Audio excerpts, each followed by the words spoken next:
My 24 female sister's 28 female cheating has affected my entire family. How do I get her to wake up and realize she's causing so much damage? In the past year my 24 female sister 28 female has made some really bad choices. Not the least of which is the fact that she cheated on her husband with some loser she met at work. Since her separation from her husband she's been acting like a teenager who has no responsibilities. As far as I know she's still seeing the guy she cheated with. My sister and her husband have 3 kids. My nephew is 11 and my 2 nieces are 4 and 3. My sister agreed to let my soon-to-be ex-brother-in-law have the kids all week and she's supposed to have them in the weekends. However, she's been trying to leave them with family on the weekends. She and I have not been on good terms since I found out that she cheated. I told her that what she had done was wrong and she should have known better. Our parents' marriage fell apart because her bio dad cheated on our mom. Our relationship got even worse once I told her I couldn't watch my nephew and nieces for the weekend a while back. At that time she and I had a pretty bad argument and I tried to make her realize that she's being irresponsible.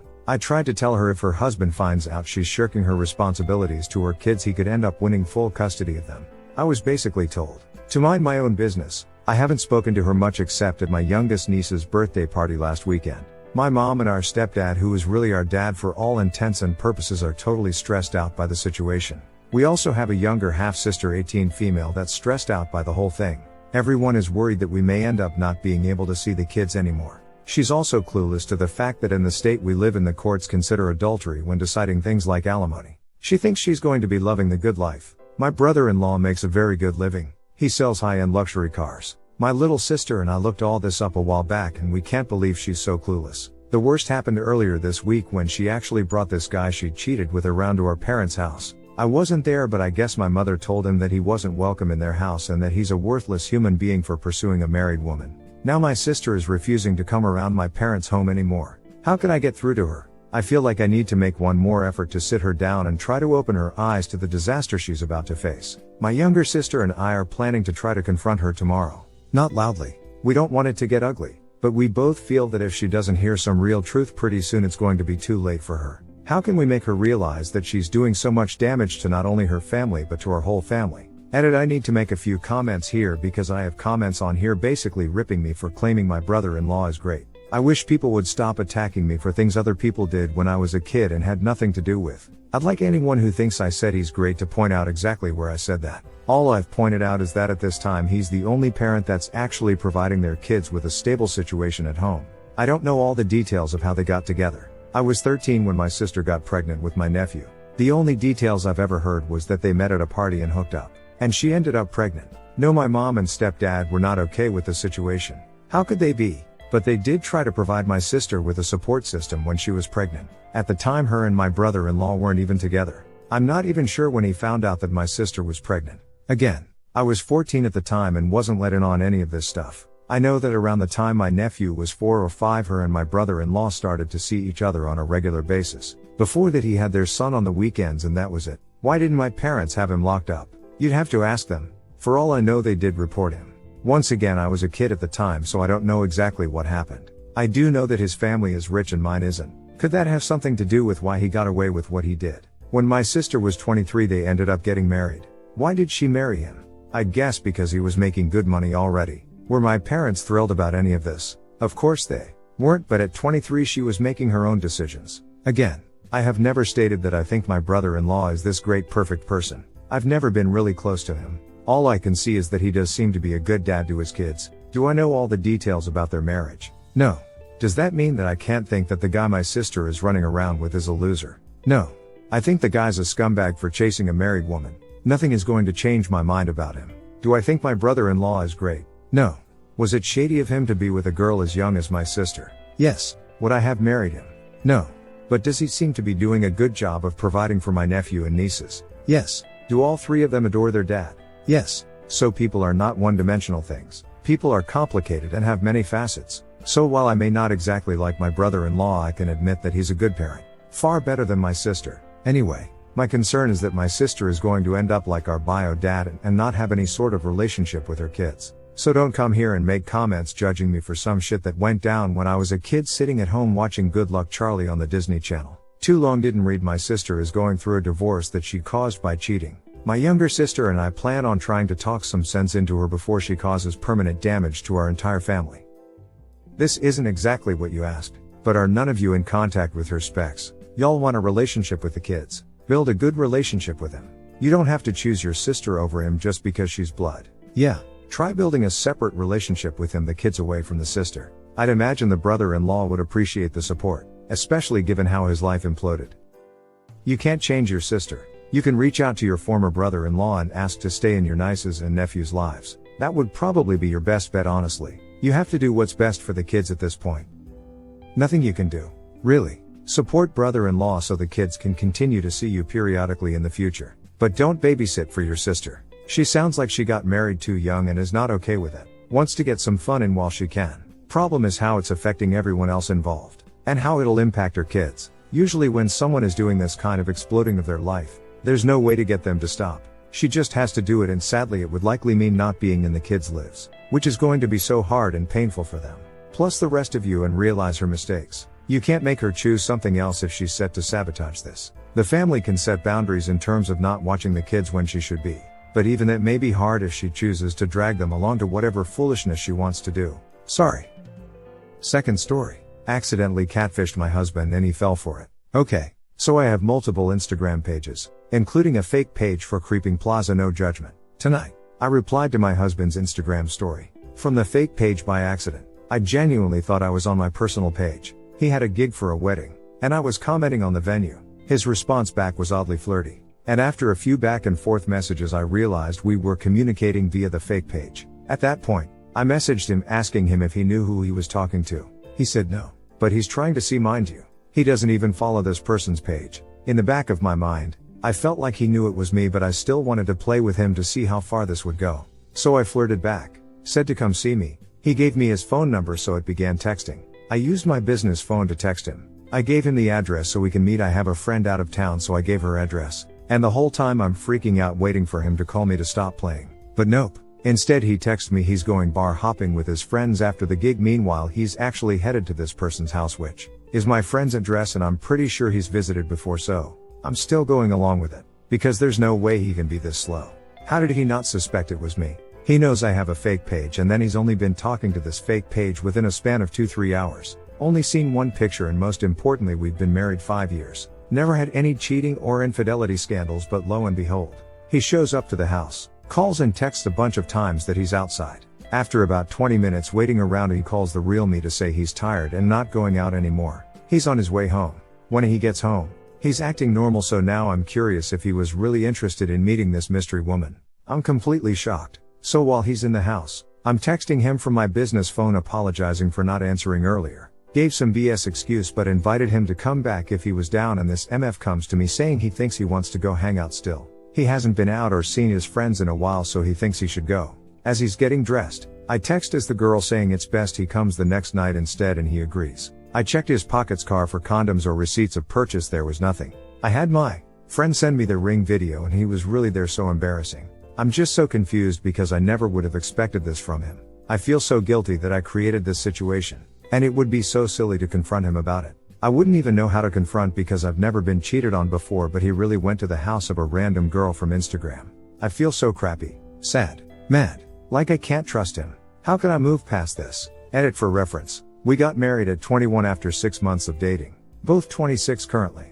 If you confront him, he'll probably say he knew it was you all along. Will you believe him if says that? This one instance that you caught him in. There may have been others. I say you wait it out. Find an opportunity to do more investigating before telling him. You've come this far. See if he has other messages to other women on his phone SM accounts. Third story.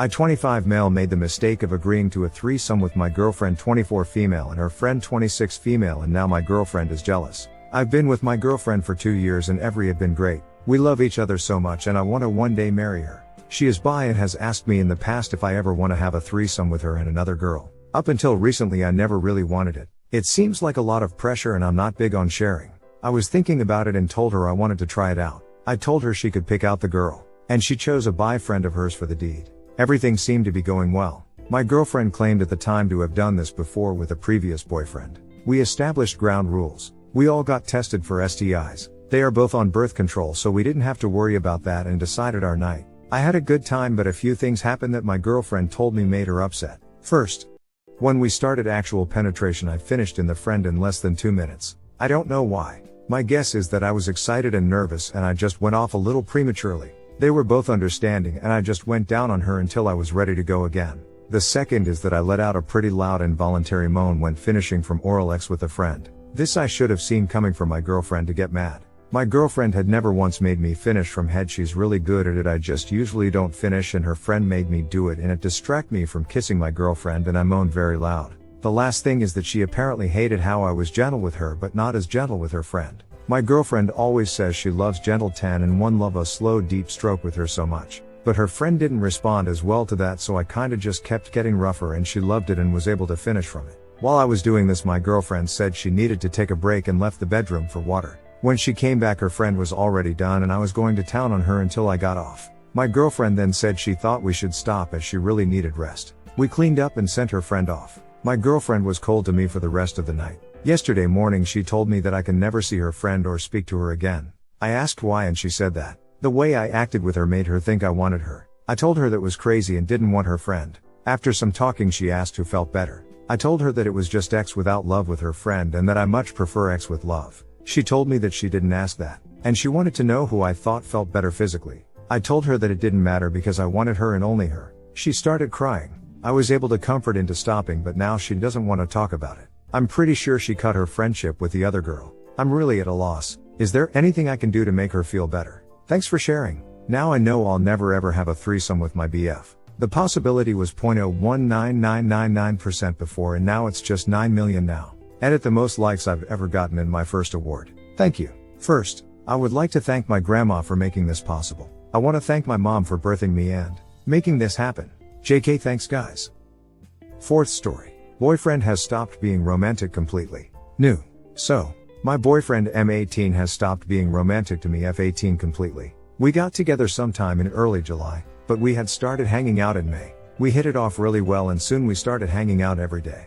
It was really nice, as I haven't been in many relationships, not to mention good ones. He was very sweet, complimented me without being prompted or asked, and never talked to me like I was stupid, which is really important to me. It was like he was genuinely interested in me. My family liked him and it felt like we both genuinely liked each other.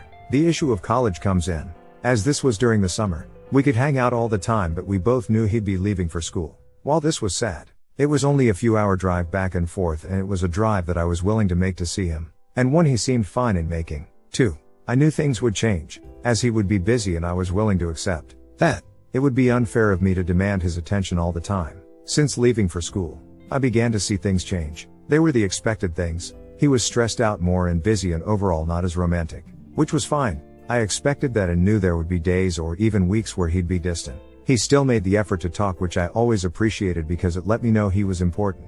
He complimented me when I sent him photos and we still flirted back and forth. I still complimented him and let him know I missed him and was thinking of him. I could see a slight decline in him wanting to flirt and such, so I backed off as to not be overwhelming for him. He caught COVID from school and had to come back home. Obviously we couldn't see each other, as I didn't have a way to quarantine away from family in case he was still contagious. It was probably a few weeks into the school year. It sucked, but I thought we could always see each other another weekend. That hasn't happened. It's been about 2 months and he's completely stopped acting like we're dating. He's been in town a few times and hasn't seen me. I accepted this as him being busy, but it's a little disheartening when I offer to take off work to go up and see him and he ignores my attempts and nothing ever goes through. I still compliment him. I listen to him talk about his hobbies and ask questions about them since I know that's important to him. And he's been stressed out with school, so I try to support him and let him know I am here for him if he needs anything. But he doesn't compliment me anymore. I've started working out, and while I was already skinny and physically ideal by most standards, I didn't feel attractive before. He's made no supportive comments about it, or comments about it at all. And when I mention my workout routine, he says I should push myself more. When I send him photos of myself or outfits, he just goes nice and that's it. I can only think of one time he actually complimented me and it made my whole day better because I hadn't heard him say anything good about me like that in a long time. I had to hear him go on a rant about how the field of school I wanted to go into sucked and how most people don't make it. He says he's too busy to be involved in things important to me when I try to talk about it. I sort of had a bad day and was venting, which I feel bad about doing now as I didn't want to burden him with my problems when he has his own. But what really alarmed me was how he said you could just kill yourself. I understand the context and what he was trying to say. As I said, I have no control over things in my life like when I live or die. But as someone who has tried to kill themselves, it felt like a really jarring thing to say. I am not sure what I should do. I don't know how to bring up his 180 in behavior, as I don't want to make a big deal if it's just the fact he doesn't have the energy to be romantic. But it's been affecting me negatively, as it really feels like he's not interested at all. I've studied on different love languages to see if maybe ours are just different, and have tried expressing my affection different. But I still see no change, and it makes me feel kind of helpless. Does anyone have any advice on how I can bring this up to him, or if I am just being too needy and should just wait it out? Sorry for the long read. This was my first post. Too long didn't read. Boyfriend has stopped being romantic or affectionate. I am worried I am just being needy or missing his signals, and I am wondering if I should ask him about it or if I should just wait it out until things get easier for him at school. Update. I just want to say thank you to the original people who commented and reached out to me. I was very emotional at the time and needed some sense talked into me. That day I made the post, I was supposed to hang out with my friend and her friends, so I had sat down with them and asked for advice. They basically said the same thing everyone here did, and I guess seeing their in-person reaction to me explaining everything that had happened made it click that something was really wrong. After getting over my fears of me being right, I asked him if he still wanted to be with me. While he didn't say no, he said he enjoyed his newfound independence from school and not having to worry about anyone else. This confirmed what I already knew, and I knew he wouldn't directly say he didn't want to be with me anymore. But I still got my answer in a way. While I am hurt, I think I had already grieved the relationship during it, since I spent a lot of time crying and wondering what had happened between us. At least now I can move on instead of holding on to every small sign that he might still like me. I wish he could have just been upfront sooner, and just told me he didn't want a relationship when I kept trying to flirt or be romantic instead of just ignoring those moments, as it just left me confused. And I wish I could have avoided this completely, but I suppose it's a lesson learned. I deserve someone who's going to reciprocate my feelings and affection. So I am excited to see what happens now. Thank you guys for the kind words and advice. I am around the same age as you are, and I had a similar experience as well last year. I am glad that you were able to talk to him about it and figure out what his true feelings are. It must have hurt, but it's for the best. At least you don't have to suffer from his mixed signals anymore. Stay strong. It might not be easy, considering you've done so much for him. But you can get through it and move on. Don't be too hard on yourself. It's not your fault. Do what makes you feel better. Like eat tubs of ice cream or something. Haha. I hope you overcome this like a queen. Take care. One lesson I wish I had learned earlier in life. I'm 36 and happily married now, was that if a relationship is confusing, it's not working. When in a happy functional relationship, you won't feel confused. People are often cowards when it comes to breakups. They are afraid to hurt your feelings, so instead they lie and conceal how they feel, which ends up being even more painful. That's why you feel confused. Realizing this will make it a lot easier to know when to move on in the future and probably save a lot of heartache. 3. This will be a huge weight lifted from your heart before you know it. Being direct is so important and saves so much pain in the long run. Even if the experience isn't pleasant, aka is devastatingly sad when it's happening. You're better off and you'll be just fine. Be gentle with yourself and focus on self-care and having talks with friends or finding little distractions. Hit like if you enjoyed this video. Consider subscribing to our channel.